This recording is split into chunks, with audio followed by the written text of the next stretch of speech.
Hey everyone, welcome back to another lesson here on the channel. Today we're going to be talking about the exact steps you have to follow to get a shipment of Amazon FBA private label products from your supplier to an Amazon warehouse. If that sounds like something you would enjoy watching, be sure to stick around to the end. Be sure to like and subscribe if you haven't already. But without further ado, let's get right into it. So we're going to move right over into my computer here. And now let's just pretend for a second that you figured out exactly what you want to sell. You've determined a quote with the supplier that you both agree upon, and now you're ready to place that order. Now, what do the steps from placing that order to selling that item on Amazon really look like? Just wanted to kind of give you a blueprint that you could follow for what steps happen when and how we could get that shipment to Amazon successfully. So the first thing that you're going to want to do in between getting it from Amazon or getting it from Alibaba or your supplier to Amazon is that you need to create a draft listing. Okay, so what that means is that, for instance, here you can see we just have a generic picture for one of my new products, and you kind of want to just set up a bare bones listing, which means you go and buy a UPC code, you plug it into a new listing on Amazon, and then you just set up a draft title, a placeholder image, a couple of your bullet points with a couple words in them. You're not fully optimizing this. You're not uploading photography. You're not doing all your copywriting. Just a listing so that we can create an ASIN and we can associate a product to a specific listing on Amazon.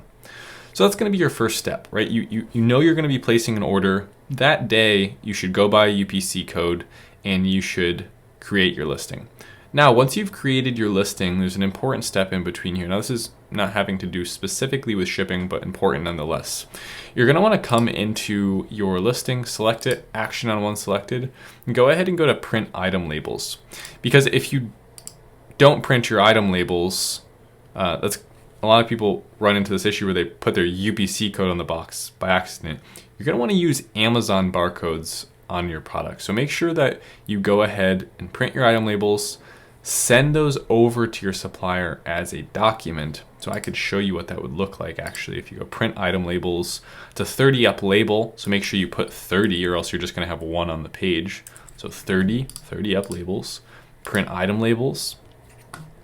And once you open that label, you're going to have your labels that you can send to your supplier. So now we would download that, we would forward this to our supplier. We don't need to create the same amount of labels that we have products because it's all the same label. You could just duplicate that or they could duplicate it. So just send them that one page. They'll print those and put them on every one of your products. Now, the next thing that we need to do is we need to create your shipping plan. So your shipping plan is what Amazon uses to determine where you're going to send your inventory. Okay? It's not actually giving you a shipping label, but it's giving you a destination.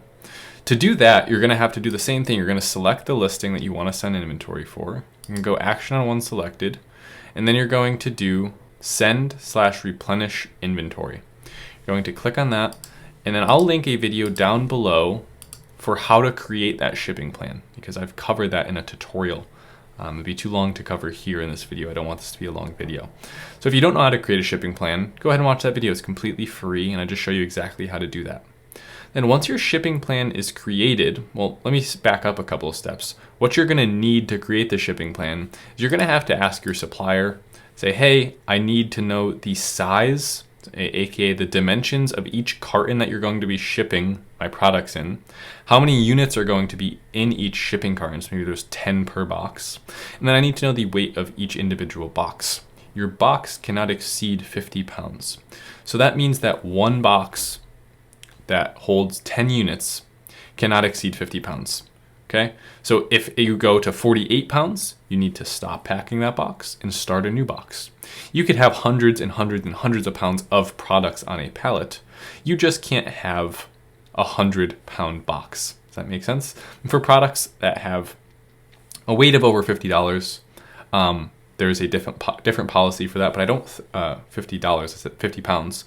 There's a different policy for that. I don't think a lot of you will be selling products over 50 pounds, but just in case, you go read up on Amazon's shipping policy for products over 50 pounds. Now, you have your shipping plan created. What you need to figure out now is how you're going to ship it to Amazon. Now, you probably should have already figured this out before you purchased the products from your supplier, but in the case that you didn't, you're going to want to hire a freight forwarder. Now, there's many different freight forwarding companies. There's literally hundreds, probably thousands of companies that you can work with. You can go do some research on your own time and find a freight forwarder that gives you the best price. Ask for quotes from several different freight forwarders. And to do so, you will simply need the information that your supplier gave you to create the shipment. The carton size, the dimensions of the cartons, how many units per carton, the weight of the cartons, and also want to know what you're shipping in case it's dangerous or it can spill or something like that needs to be labeled.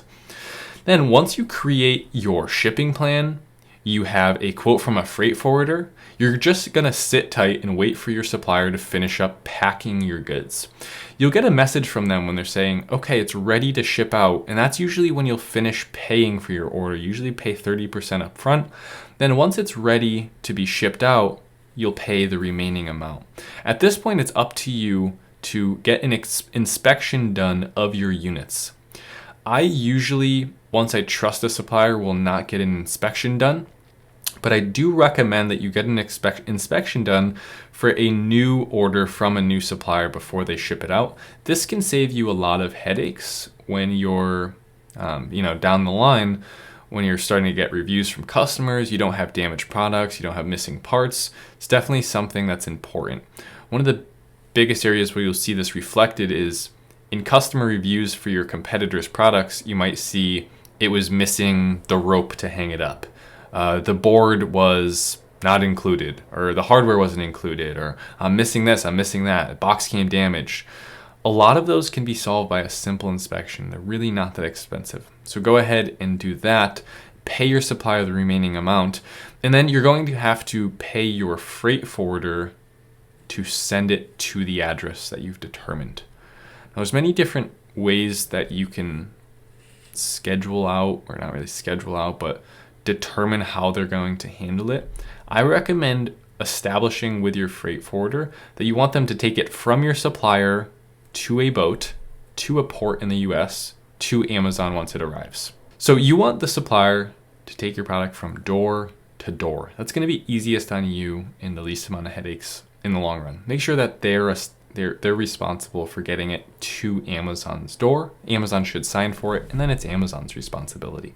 There's not much more to it. Those are all of the steps. Now it's just up to you to get to the point where you're sourcing a product. You could go take action on each one of those steps. I did want to do this brief outline for you so that you know what you're getting yourself into, and maybe this just provided clarity and anxiety relief for some of you thinking about doing this. I know there's not the best information about the step-by-step processes, so this was really not showing you in depth in my computer how to do every one of these things, but more so giving you, like I said in the beginning, a blueprint for what to expect and the exact steps that you need to take to get your shipment from a supplier to Amazon's warehouse. That's going to do it for today's video. Thanks so much for watching. I hope you did enjoy. Be sure to leave a like if you did and a dislike if you didn't, and subscribe if you haven't already. But as always, I'll see you here on the channel tomorrow for another video. Thanks so much for watching. Later.